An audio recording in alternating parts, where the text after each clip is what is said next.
Allô IFM spécial santé by med.tn مع هاجر الحناشي.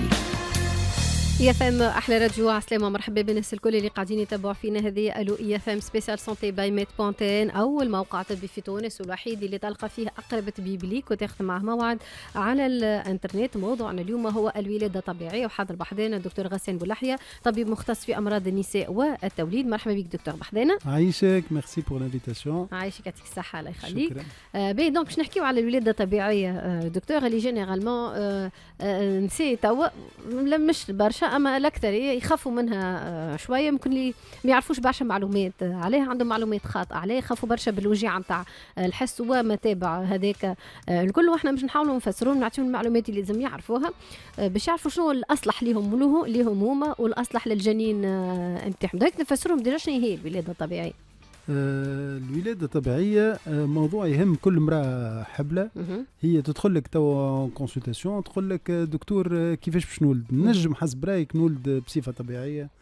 وهذايا نحن نحب نقول لهم اللي ديما في سويفي دو غروسيس في اول كونسلتاسيون مبدئيا تنجم تولد بصفة طبيعية، وهي نحبذوها الولادة الطبيعية باش نتجنبوا السيزاريان القيصرية اللي معمولة بصفة معناها مش دانديكاسيون ميديكال. علاش؟ خاطر القيصرية تقعد عملية، وفي كل عملية فيها أعراض. أهمهم هما النزيف وقت العملية يكثر أكثر شوية من الولادة الطبيعية. اثنين لي بروبليم تاعك السيكاتريس لي انفكسيون يكثروا بالنسبة للولادة الطبيعية. وأهم حاجة العلاقة بين الأم والبيبي تكون أسرع بعد الولادة الطبيعية، خاطر المرأة في ساعة ما ترجع للحياة العادية وما عندهاش لي بروبليم متاع الولادة القيصرية. وحتى على طول المدة إذا ولدت المرة الأولى بصفة طبيعية عندها شانس كبيرة باش تولد ثاني مرة بصفة طبيعية. فهمت؟ وتتجنبك المشاكل حتى على بعد اللون تيرم متاع القيصرية. باهي قول القايل وقتاش نقرروا الولاده نتاعنا باش تكون طبيعيه والا قيصريه، وكيفاش تعرف المراه؟ خاطر جينيرالمون المربوط بالحس الولاده الطبيعيه يقول لك يجيني الحس باش نولد. جينيرالمون النساء ما يعرفوش شنو هو الحس، يسمعوا به ما يعرفوش غيالمون شنو يحسوا، معناها باش يعرفوا هذاك هو الحس صحيح، خاطر فما الحس اللي مش صحيح. فوالا سي سا. نحن توا في السويفي دو غروسيس بشويه تبدا المراه تاخذ افكار على الولاده الطبيعيه. وهو في اول الشهر التاسع طبيب يقيم في العيادة، يقيم وضعية الماما، يثبت لي ما فماش مشاكل صحية من نوع تنسيون طالعة، يثبت وضعية البيبي، الراس تاعه في البوزيشن الباهية، الميزان ما يفوتش مثلا 4 كيلو 500 4 كيلو 200. البسام تاع الماما يعني الحوض يسمح الولادة الطبيعية، وهو في أغلب الحالات يسمح. وفما حاجات اخرين نثبتوهم مثلا الخلاص ما هوش هابط اكسترا. نقولوا لها وقتها راو فما اكور نتاع فواباس، طبيب يقول لها الولاده الطبيعيه مقبوله، يبعثها. ولينا نبعثوا الاكثر مثلا بريباراسيون على كوشمون، تجي الساشفام اللي نخدموا معاها في القسم اللي نخدموا فيه تعطيها افكار، ما تخليهاش في المهموته، تفسر لها وين باش تولد كيفاش باش تولد، تبسط لها الحكايه، تولي المراه ترى فيها الولاده الطبيعيه قدامها، ما عادش تخاف منها. ترجع لك تقول لك الولاده الطبيعيه باهي دكتور، بديت نتشجع نحب نولد طبيعي، فهمت لي زافونتاج، ولكن وقتاش باش نولد؟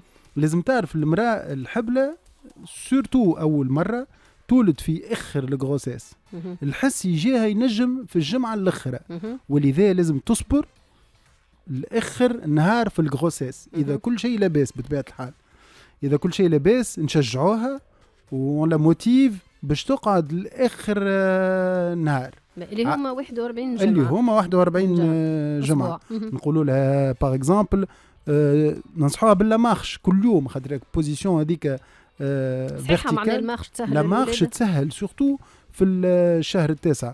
والمراه من الاول الغروسيس نقولوا لها مثلا ما تاخوش ياسر في الميزان، خاطر كي تاخذ برشا في الميزان تصعب شويه عمليه الولاده الطبيعيه. دونك اي بعد تقول لك باهي انا عملت هذا الكل، هالحس كيفاش هذا باش يجي؟ شنو الحس؟ الحس هما هي تحس بالدي كونتراكسيون من الشهر ابوبري 7 3 4 5 كونتراكسيون في النهار، ولكن في الاخر الحس ما تنجمش ما تفيقش به باش تجيها كونتراكسيون بصفه منظمه ريغولير قويه، توقفها مره كل 5 دقائق وبعد تمشي وتزيد. هو شنو الكونتراكسيون؟ شنو الكونتراكسيون؟ هي اليوتيروس اللي يحمل الصغير متكون من موسكل ليس اللي يقبل الغروسيس بشويه بشويه، عنده فم والده مسكر طوله تقريبا 3 سنتي، ويجي ان مومون جينيرالمون في الاخر تحت تاثير لي هرمون نتاع المراه، مثلا لوسيتوسين واحد اخرين يجيو من الخلاص تاع الصغير، وقتها الحس سو ديكلانش ناتوريل. كيفاش؟ اليوتيروس الكل يل سو كونتراكت، تقعد الكونتراكسيون 1 مينوت، يترخف 1 à 2 مينوت ويعاود يل سو كونتراكت. شنو التاثير نتاعو؟ التاثير على فم الوالده. فم الوالده يبدا يتحل، يقصر ساعه في الفتره الاولى من 3 سنتي يولي يتعدى بريسك زيرو، وبعد بشويه بشويه يل سو ديلات. جينيرالمون مع لي كونتراكسيون المراه تقول لك بديت سيبت بوشون ميكو شويه دم، ولا تقول لك هبط عليا الماء مع لي كونتراكسيون. وقتها هي تتجه للماترنيتي، السيرفيس اللي باش تولد فيه، تقيمها الحاله الطبيب ولا الساشفام، يلقاها بدات في عمليه الولاده الطبيعيه. فوالا هي الولاده ما لازمش واحد يتسرع، لازم تفهم اللي لي كونتراكسيون هذوما باش يجي دو بلوز ان بلوز باش يوليو قويين، دو بلوز ان بلوز يوليو يوجعوا، وبشويه بشويه الراس يبدا يهبط وفم الوالده يتحل بتي تبتي حتى ل 10 سنتيمتر، وهذه المرحله الاولى. جينيرالمون حتى ل 3 4 سنتيمتر المراه تقول لك ما زلت نحملهم الوجيعه، فهمت؟ وقتها الغول نتاع الساشفام باش تطمنها وتشجعها باش تزيد تصبر. بعد 4 سنتيمتر تقول لك ما عادش نجم دكتور، وهذاك اللي مخوفها على الولاده الطبيعيه في العاده. وقتها نحن نجموا نقترحوا عليها البيريدورال. بيريدورال هذه زاده معناها ساعات يخافوا منها النساء، تقول لك في ظهري اكسترا. اول حاجه هي دقه صغيره في الظهر في بارتي معينه، نحطوا ان بوتي تيو اون انجكت، نزرقوا شويه بنج بوتي تبتي. البنج هذاك باش يقللها الوجاعه، فوار تتنحى الوجاعه نتاع لي كونتراكسيون، ويخليها تعيش البارتي نتاع الولاده بصفه مرتاحه. ما نحطوش دوز كبيره باش المراه تقعد تحسك اللي سانساسيون نتاع الكونتراكسيون وتحسك السانساسيون نتاع باش تدز. فوالا الطبيب وقتها في البريود هذيك معناها من بريود نتاع حلين فم الوالده يبدا يثبت الغول نتاعو باش يتاكد لي العمليه ماشيه في ثنيه صحيحه. عندنا مثلا علميا كيف ما نتبلو دبور بارتوغرام نتبعوا به كل ساعه، لازم الامور تمشي باهيه في الديلاتاسيون، الراس يهبط بشويه بشويه، الماء يقعد لونه صافي، تخطيط نتاع الصغير يقعد باهي، ووقتها نحن ما نتدخلوش. وفما حالات اللي في وسط البريود هذه نتاع الانتظار والديلاتاسيون حتى للاخر البيبي مثلا ما يتحملش، ولا تصير اون سوفرانس، ولا المراه تورينا علامات اللي الولاده باش تصير صعيبه، فما الوالده ما يتحلش بالسرعه الكافيه. وقتها فما طبيب يتدخل ويعمل اون سيزاريان اون اورجونس. وهذاك علاش لازم تكون ظروف السيزاريان اون اورجونس الكل موجوده باش ما يصيرش تضيع وقت في العمليه. نسبه سيزاريان اون اورجونس عند المراه اللي باش تولد بصفه طبيعيه تقريبا 20%. فهمتني؟ باش نكملوا نحكيو معك دكتور في الموضوع نتاعنا. جوست نعاودوا نفكركم اللي موضوعنا اليوم هو الولاده الطبيعيه، وحاضر بحضرنا دكتور غسان بولحية، طبيب مختص في امراض النساء والتوليد. ما تبعدش بعيد، هنا راجعين.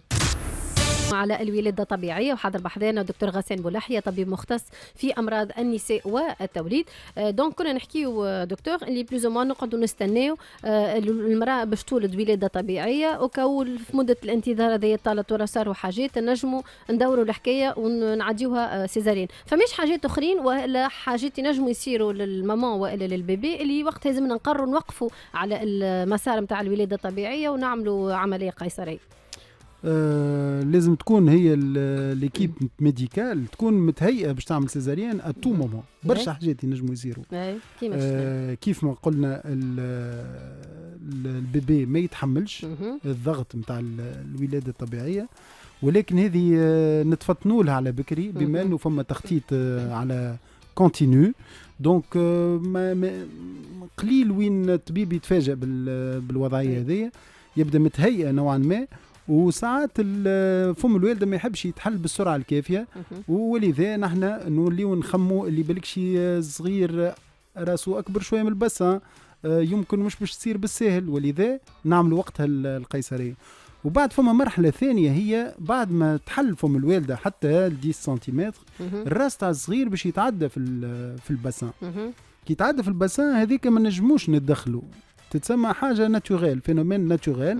يحط روحه في البوزيشن الباهيه وبعد يتعدى على البسان اللي هو متكون من 3 تيقان. البسان فما البسان الفوقاني اللي هو هم واحد، وبعد الطاق الوسطاني، وبعد كيف ما الراس يلقى روحه في لابارتي الاكستيريور.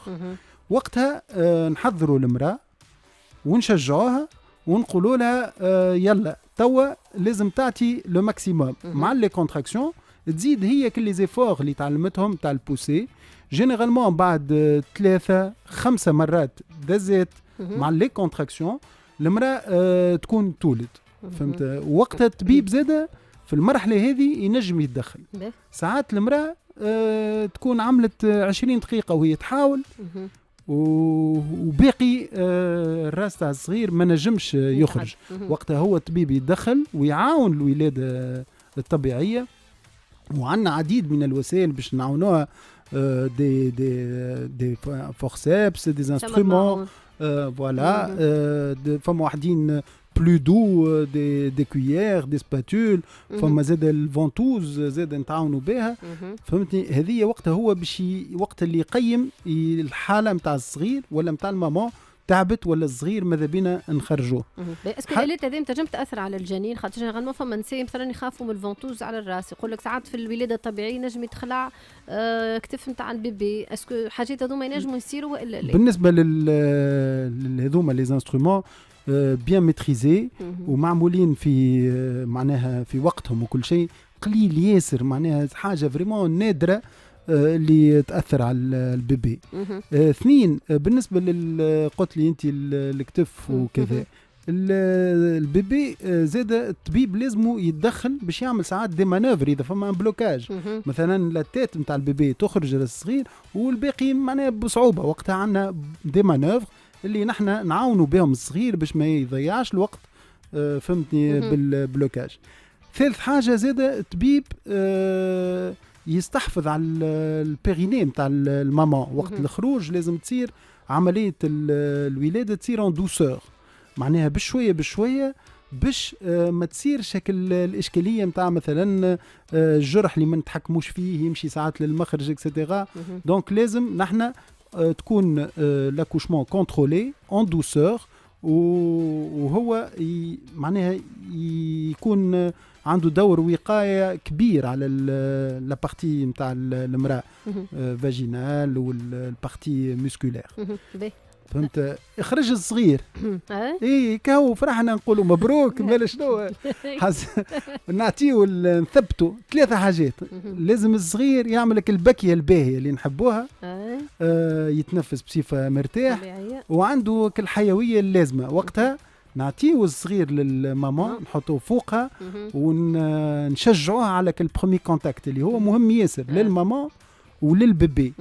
فهمت؟ نقصوا الكوردون وبعد شويه البيبي يمشي يشوف البيدياتر يثبت لي كل شيء لاباس. فهمت؟ هذه صارت الولاده يقعد الجينيكولوج عنده لو بروبليم تاع الخلاص، ينحي الخلاص في احسن ظروف وما ينطولوش في العمليه الديليفرانس تتسمى، باش وقايه على لي زيموراجي اللي نجموا يصيروا بعد لاكوشمون. وبعد لاكوشمون عندها ساعتين من زمان تقعد في بيت الولاده باش نراقبوا كل ربع ساعه الحاله نتاعها والنزيف ونثبتوا اللي لوتيروس اللي قلنا سي موسكل هذاك يرجع لبقعته ويتكبس والسينيومون يقف. فوالا. فما شكون يقول لك دكتور ساعات في الولاده الطبيعيه يصير لو بلوكاج، يستحق انه الطبيب يزيد يحل حاسين بفاسون باش تغرز شويه من اللوطه. اسكو وقتاش يصير هذايا، واسكو صحيح يصير والا لا؟ ويخافوا بعد من الغرزه هذيك خاطر التعب زاد برشا، ويخافوا ما ترجعش الامور ما يقرا من اللوطه. ده صحيح. هو هذه ديما واحد كي تمس الاناتومي وكل شيء عند المراه سي سوجي سنسيبل، تخاف منه. ولكن توا عندنا دي تكنيك نحن باش معناها باش نعملوا الغرز دو تيل فاسون اللي حتى كي يرجعوا لبقعتهم يرجعوا كيف ما انتاكت بريسك اون فا دير. وهذيك ما تتعملش سيستيماتيكمون، نسميوها لابيزيوتومي اللي نعملوها وقت الحاجه باش نقصوا التونسيون وقت الخروج نتاع لا تيت دو بيبي، يتسمى لاكوشمون يولي كونترولي. ودونك هذه الحق سي اون بروبليماتيك اللي تخاف منها المامان، ولكن نطمنوها برشا واللي الامور ترجع طبيعيه. يحب شويه وقت ونشجعوها بعد شهرين ثلاثه باش تمشي تعمل لك اللي زيكزيرسيس نوعا ما، لك التمارين مع الكيني ولا مع الساشفام ولا مع الطبيبه باش تعمل دي زيكزيرسيس باش يرجع البيريني نتاعها انتاكت. فهمت؟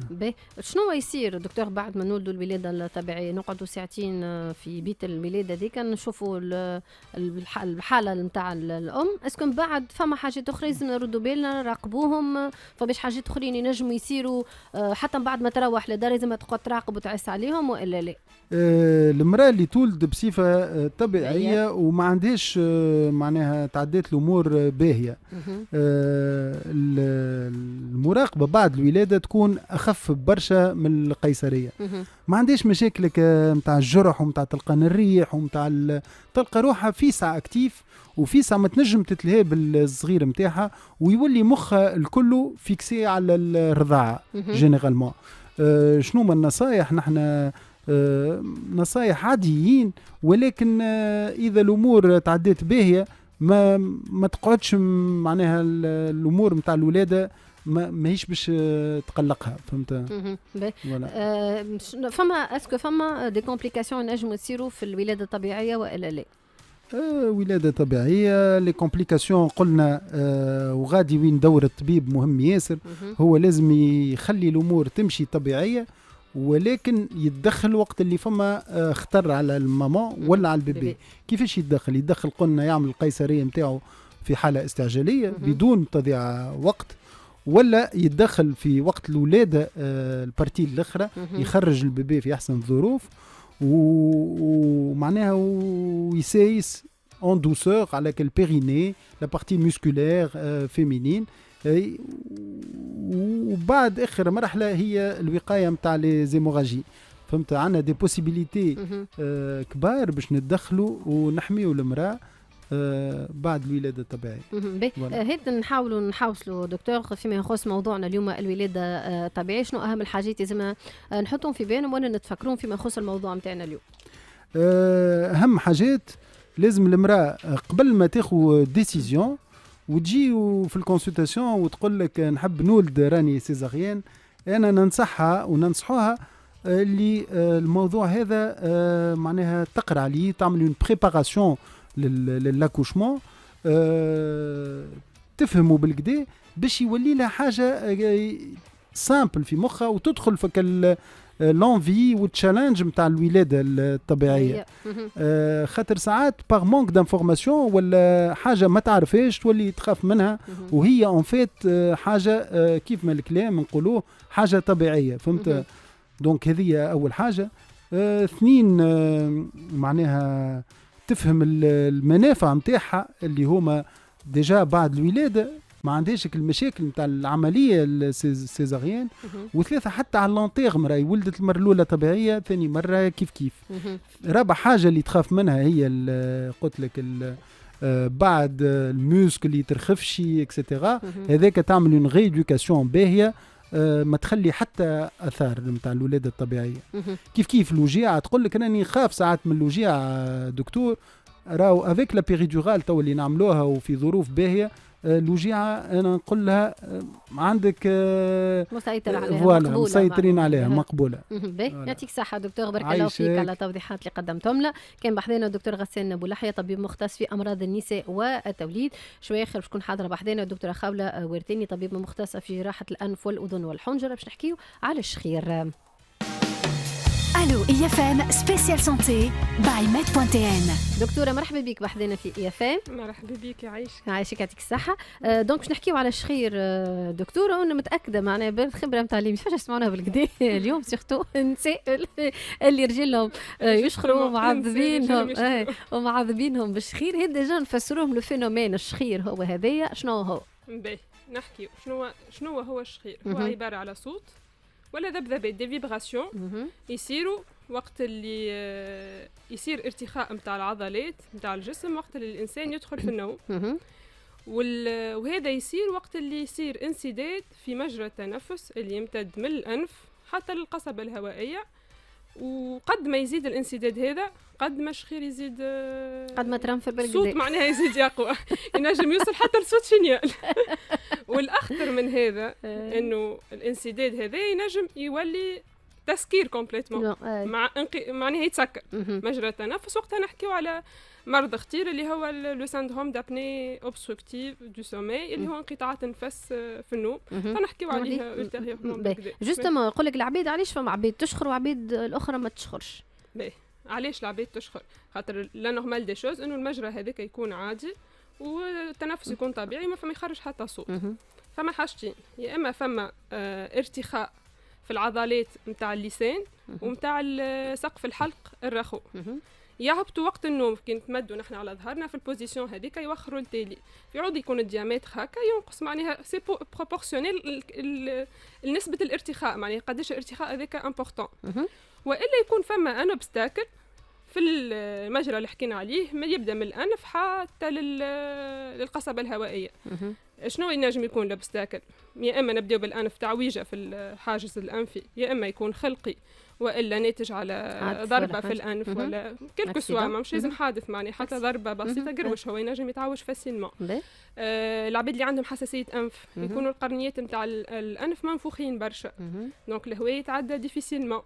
الصغيرات يكون عندهم لحمات في الخشم، اللحمات هذوكم في الخشم ينجموا يسكروا كومبليتمون زاد مجرى التنفس. تلقى البارون يقول لك ولدي يشخر صوته قوي على الاخر، كل ما يرقد فمه محلول ويشخر. دي بوليب في الخشم، دي تومور لا قدر الله، اورام معناها كسوا في الخشم ولا المنطقه اللي حكينا فيها اللحمات نتاع الصغار، ولا نهبطوا حتى اللوطه في البحشيشه، والا لسان المزمار يكون طويل شويه اكثر من اللازم، كيف يعمل لك لي فيبراسيون في النوم. بالنسبه للارتخاء يجي بالتقدم في السن، معناها قد ما نتقدموا في السن قد ما يكون العضلات مرخيه اكثر، زياده الوزن،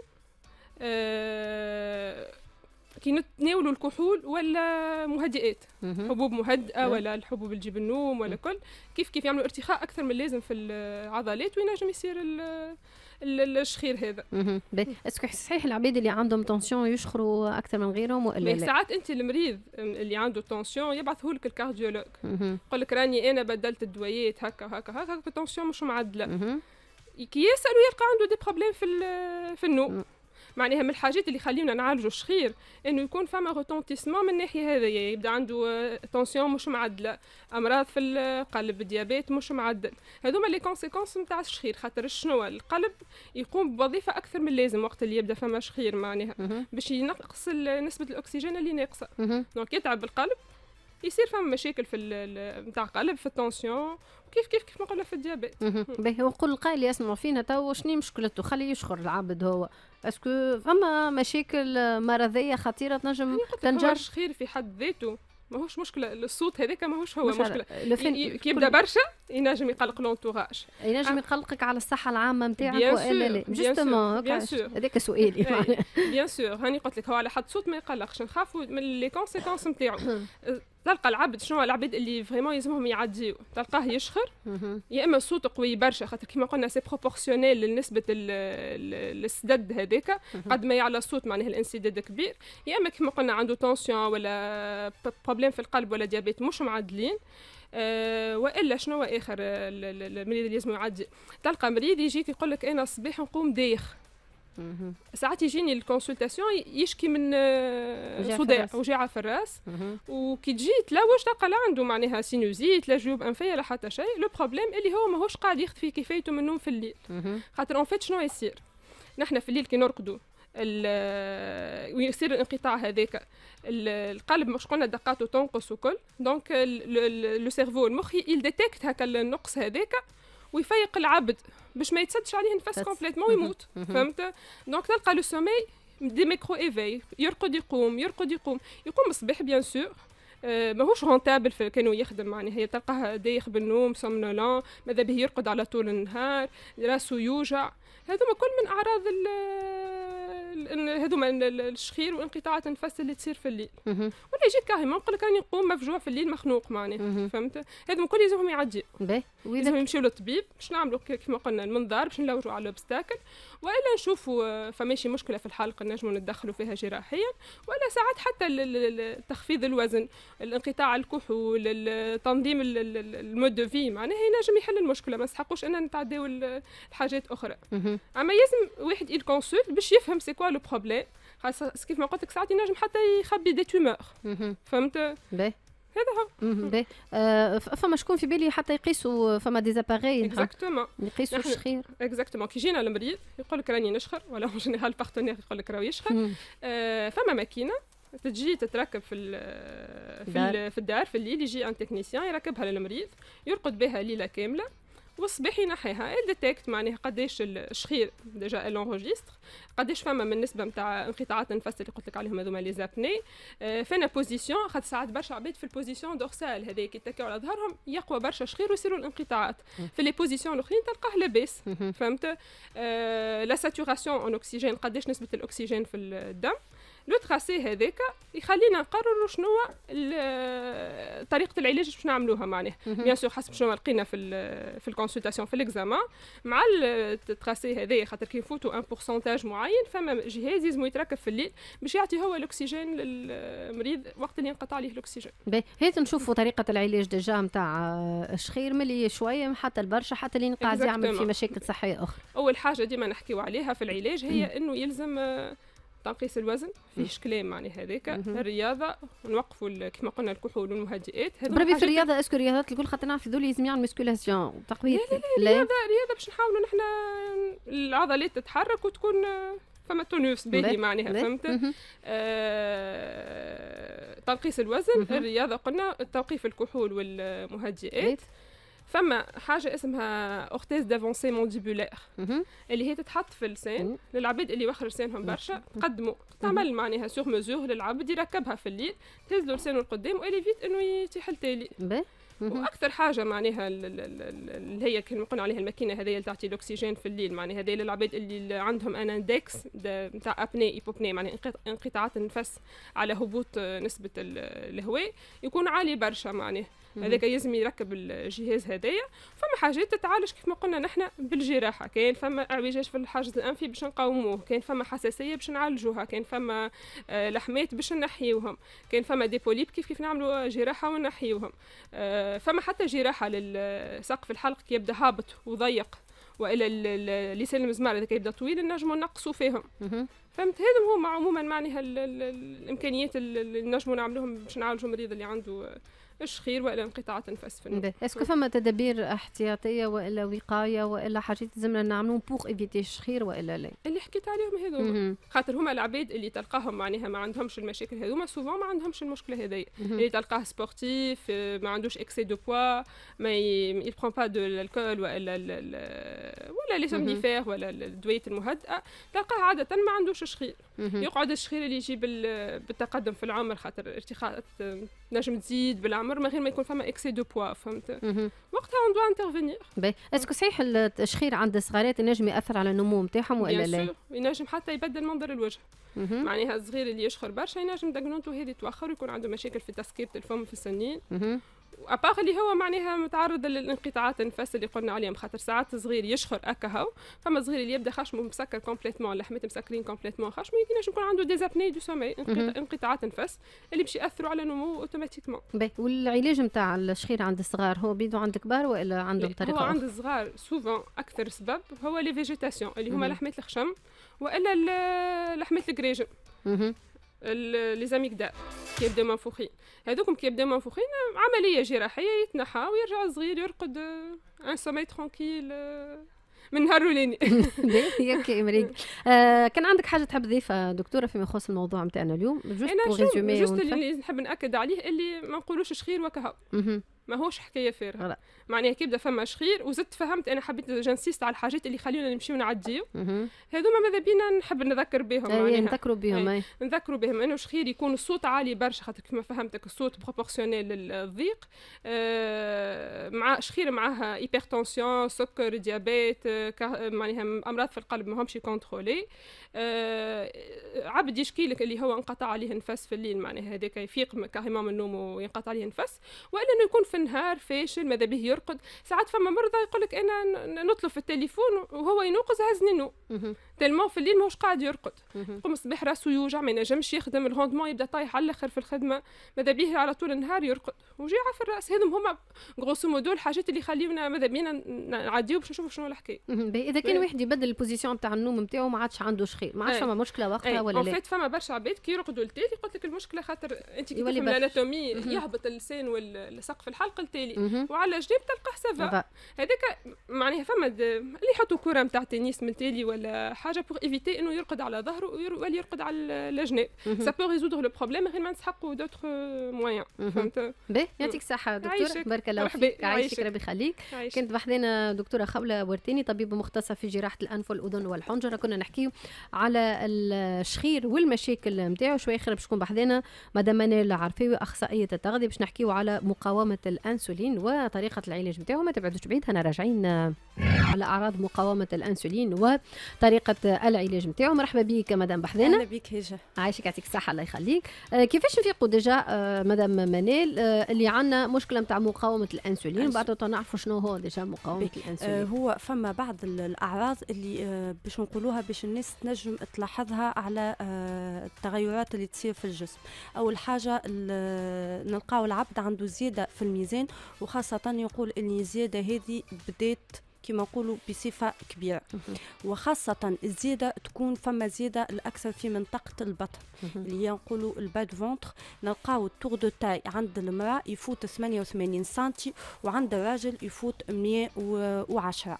الاحساس بالجوع المتواصل على طول النهار، العبد يقول لك نحس روحي ديما جيعان ديما ناكل، اللي يخلف له الغرينيوتاج بين الاوقات.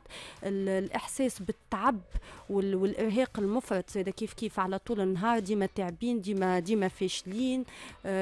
بعد الماكله يولي فما لا سونساسيون دو سومنولونس، نحب نرقد، نحب ناكل سورتو حاجه حلوه بعد الماكله. بالنسبه للنساء عمل لنا اضطرابات في الدوره الشهريه، فما بعض المناطق في الجسم اللي تولي فيها لون داكن يعني اسمرار، كما الرقبه كما تحت الابيطين، ومع اللون هذاك يكون فما خشونه في الجلد، ويكون فما بعض الزوائد.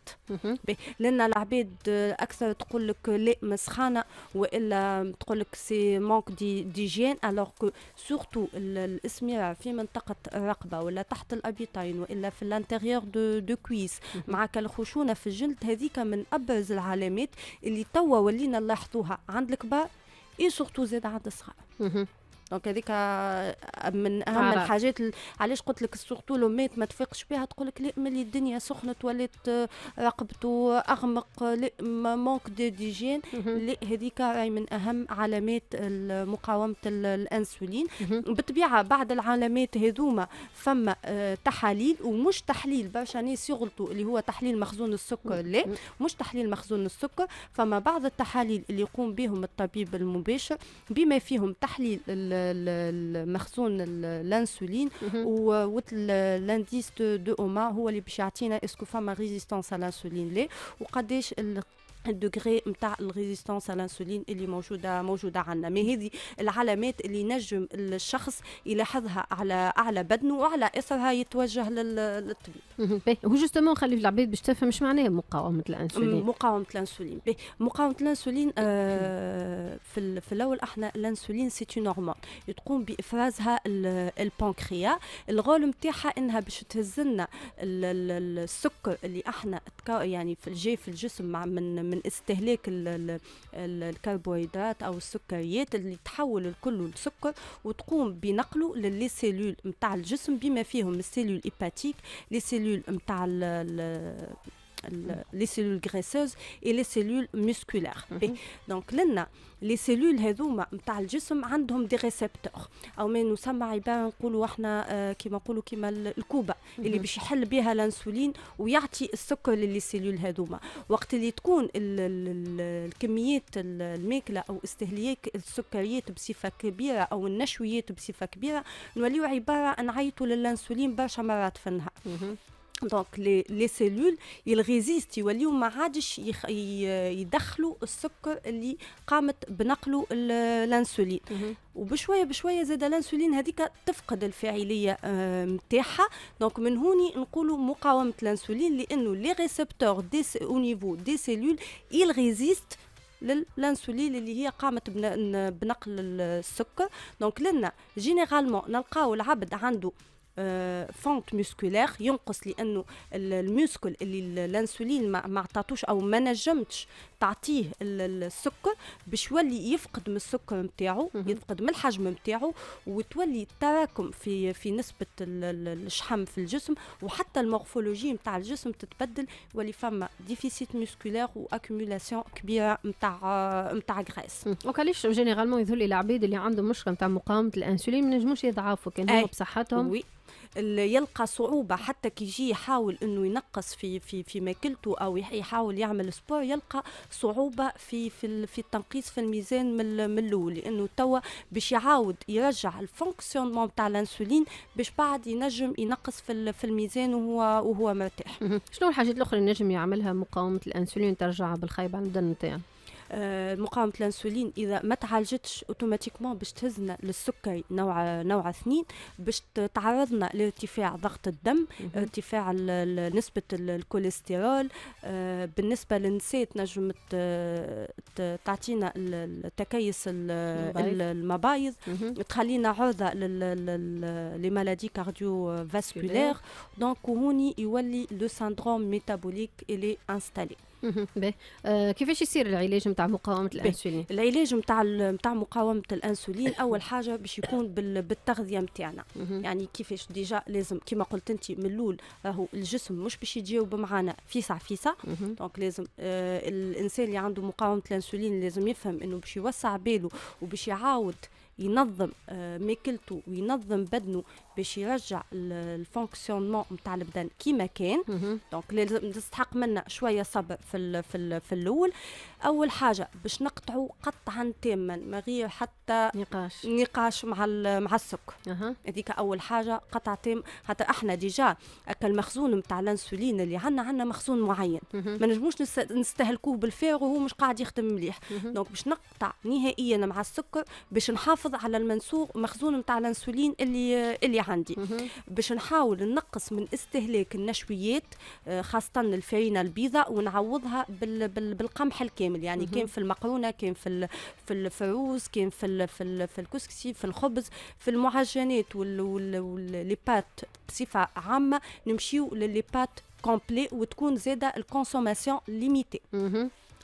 باش نحاولوا نطلعوا نسبة البوتاسيوم في البدن. دونك نمشيو الاكثر البوتاسيوم باش نلقاوه في الخضره. دونك نمشيو اكثر للخضره كلكو سوا نيه والا طايبه، كل انسان كيفاش يقبلها.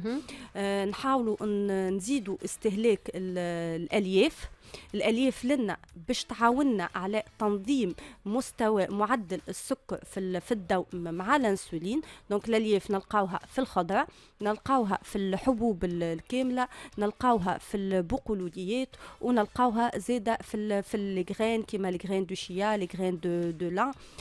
نلقاوها في الغله. مالنا باش نرد بالي من استهلاك الغله، لانه الغله باش نلقى فيها السكر رابيد. دونك مش باش نتحل في استهلاك الغله حتى ولو هو سكر طبيعي، باش تكون استهلاك مقنن بمعدل كعبه او كعبتين في النهار ما نفوتوش. بالنسبه للغله اللي عندنا متواجده توا، خاطر توا باش يطلع مستوى السكر. ايوه شو احنا جينا غلة الصيف. غلة الصيف بسم الله ما شاء الله كلها سكريات. غلة الصيف هو شنو اللي قلق في غلة الصيف؟ عندنا العنب، الهندي، الكرموس، بون دقله موجوده على طول النهار، تو وقت الفريز عندنا الحق الفريز نجموا ناكلوا. التفاح زاد كيف المشماش نجموا ناخذوا معدل 4-5 كعبات. الدلاع زاد كيف وفيه نسبه كبيره نتاع ماء ونسبه 20 ما يقارب 20% سكر. دونك نجموا نستهلكوه لانه يروينا، واحنا باش نمشيو لحاجه اللي فيها اكثر الياف باش الانسان يشبع. خاطر كما قلنا كان عندك الاحساس بالجوع المفرط، دونك لازمك تحاول انك تعدل له، يرجع لي سونساسيون نتاعو بالجوع وبالشبع. دونك نكثروا من استهلاك الالياف، نكثروا من استهلاك البروتينات زاده كيف على طول النهار. نلقاهم في اللحم، في الدواجن، في العظم، في البقوليات. كل واحد وشنو، فما اللي يقبل ياكل اللحوم ومشتقاتها، فما اللي ما يقبلش. دونك ينجم يعوض باللحم ويعوض بالبقوليات.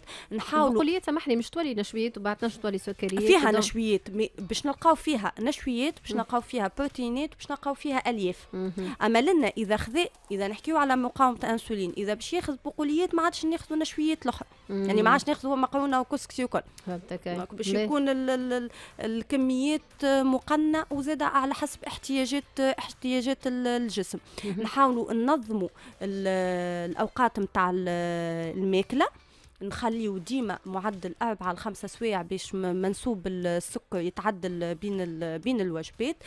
اي سورتو ننظغوا مليح باش الماكله قد ما تهبط بشويه للمعده، قد ما افراز السكر يعني المنسوب السكر في الدم باش يكون يتعدل واحده. نشربوا كميات كافيه من الماء، ونحاولوا انه نعملوا اكتيفيتي لو مينيموم. كل واحد شنو ينجم الداخل في الدار البرا، المهم لو مينيموم داكتيفيتي على طول الجمعه. يعطيك صحة مدام منال. عندك حاجة أخرى تحب تضيفها؟ لا. وإذا نحكيو على الوقاية هاجر، يا حبذا هو نحافظوا على كاليتي نتاع ماكلة وكونتيتي ومع اكتيفيتي وشرب الماء، نجموا ما نوصلوش لمقاومة الأنسولين. ونحيو الخبز الابيض نتاعنا نحيوه. اذا نحكيو على مقاومه الانسولين باش نحافظوا نعوضوا بالخبز القمح ولا الخبز الكامل ولا خبز الشوفان ولا خبز العدس، وبكميات زاده كيف كميات قليله. باهي يعطيك الصحه، بارك الله فيك على التوضيحات اللي قدمتهم لنا. كانت معنا مدام منال عرفاوي اخصائيه التغذيه، وكنا حكينا على اعراض مقاومه الانسولين وطرق العلاج. احنا وصلنا براتيكمون لاخر ليميسيون نتاعنا اليوم. ميرسي الياسمين في الاعداد، ميرسي سفيان في الاخراج، ميرسي زملائنا في IFM TV. كنت معكم هجر الحنيشي. باي باي، في الامان. Allô IFM spécial santé by med.tn.